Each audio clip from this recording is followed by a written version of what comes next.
Hello! ஒரு சூப்பரான restaurant style butter garlic prawns செய்யலாமா?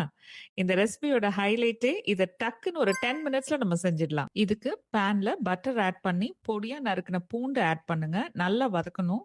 கூடவே பொடியா நறுக்குன பச்சை மிளகாய், ஸ்ப்ரிங் ஆனியன்ஸ் சேர்த்து நல்லா வதக்குங்க. இந்த பூண்டும், வெங்காயமும் பட்டர்ல குக் ஆகும்போது சூப்பரான ஒரு வாசனை வரும். அடுத்து உப்பு, மிளகுத்தூள் ஆட் பண்ணுங்க. இந்த பூண்டும், வெங்காயமும் நல்லா வதங்கி கலர் மாறின உடனே ப்ரான்ஸ ஆட் பண்ணி டாஸ் பண்ணுங்க. ப்ரான்ஸ் நல்ல கலர் மாறி குக் ஆகும். ஒரு 5 மினிட்ஸ் மூடி போட்டு குக் பண்ணுங்க. ப்ரான்ஸ் சீக்கிரம் குக் ஆகிடும். கொத்தமல்லி தண்டு, வெங்காயத்தாள் இதெல்லாம் போட்டு நல்லா டாஸ் பண்ணி எடுத்துடுங்க. அவ்வளவுதாங்க. அமேசிங்கான restaurant style butter garlic prawns ready. இது கூடவே வேக வச்ச பாஸ்மதி ரைஸ் ஆட் பண்ணி ஒரு butter garlic prawn fried rice செய்யலாம். இந்த ப்ரான்ஸ் கூட 2 டீஸ்பூன் சோயா சாஸ் ஆட் பண்ணுங்க.